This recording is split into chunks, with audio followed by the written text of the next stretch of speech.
ಕೊಡಲೇಬೇಕು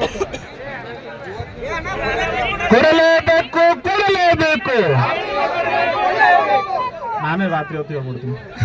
ರಾತ್ರಿ ಹೊತ್ತು ಕರೆಂಟ್ ಕೊಡಲೇಬೇಕು, ಸಾಲವನ್ನು ಮನ್ನಾ ಮಾಡಲೇಬೇಕು. ರೈತ ವಿರೋಧಿ ಎಸ್ಕಾಂ ಅಧಿಕಾರಿಗಳಿಗೆ, ರೈತರನ್ನು ನಿರ್ಲಕ್ಷಿಸುತ್ತಿರುವ ಅಧಿಕಾರಿಗಳಿಗೆ ಇವತ್ತು ನಾವೆಲ್ಲ ಕೂಡ ಬಹಳಷ್ಟು ಏನು ನಮ್ಮ ಪ್ರೊಫೆಸರ್ ಅವರು ಹಾಕಿಟ್ಟಿರ್ತಕ್ಕಂಥ ಹಾದಿ ಒಳಗ ಶಾಂತ ರೀತಿಯಿಂದ ಏನ್ರಿ ಜಾರ್ಜ್ ಇರ್ಬೋದು, ರಾಜ್ಯದ ಮುಖ್ಯಮಂತ್ರಿ ಅವರು ಇರ್ಬೋದು, ಇದು ಗಂಭೀರವಾಗಿ ಲಕ್ಷ್ಯ ಕೊಡಬೇಕಾಗಿತ್ತು. ಯಾಕಂದ್ರೆ ಇದೊಂದು ಕಡ್ಡಿ ಪೆಟ್ಟಿಗೆ ಅಲ್ಲದ, ಹೌದಿಲ್ಲ? 7 ಜಿಲ್ಲೆಗೆ ಒಂದು ಎಸ್ಕಾಂ ಕಂಪನಿ ಐತೆ.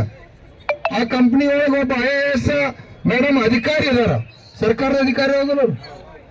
ಸಾಧಾಗಿದೆ ಫೋನ್ಗಳಿದಾರ, ಗೌರ್ಮೆಂಟ್ IAS ಅಧಿಕಾರಿಗಳಿದಾರು. ರೈತರು ಬಂದರು, ರಾತ್ರಿ ಹೊತ್ತಿದ್ದು ಬೆಳಗಾವಿ, ಬಾಗಲಕೋಟೆ, ಬಿಜಾಪುರ, ಹಿಂಗ 7 ಜಿಲ್ಲಾ, ಇಡೀ ರಾಜ್ಯದ ರೈತರ ಸಮಸ್ಯೆ ಐತಿ.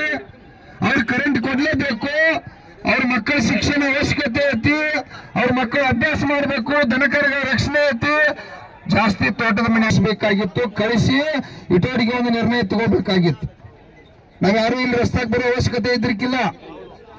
ನಾವು ಪೊಲೀಸರಿಗೆ ನಮಗ ಇಲ್ಲಿ ಬಂದು ರಸ್ತೆ ಬಂದ್ ಮಾಡಿ ಪಾಪ ಸಾವಿರಾರು ನಮ್ಮ ಸ್ಕೂಲ್ ಮಕ್ಕಳ, ಇವತ್ತು ಕಾಲೇಜ್ ಹುಡುಗರು ಯಾರ್ಯಾರು ಎಲ್ಲೆಲ್ಲೋ ಹೋಗ್ತಿರ್ತಾರ, ಇದನ್ನೆಲ್ಲ ಬಂದ್ ಮಾಡಿ ಹೋರಾಟ ಮಾಡ್ಬೇಕನ್ನುವಂತವ್ರು ನಾವ್ ಯಾರು ಅಲ್ಲ.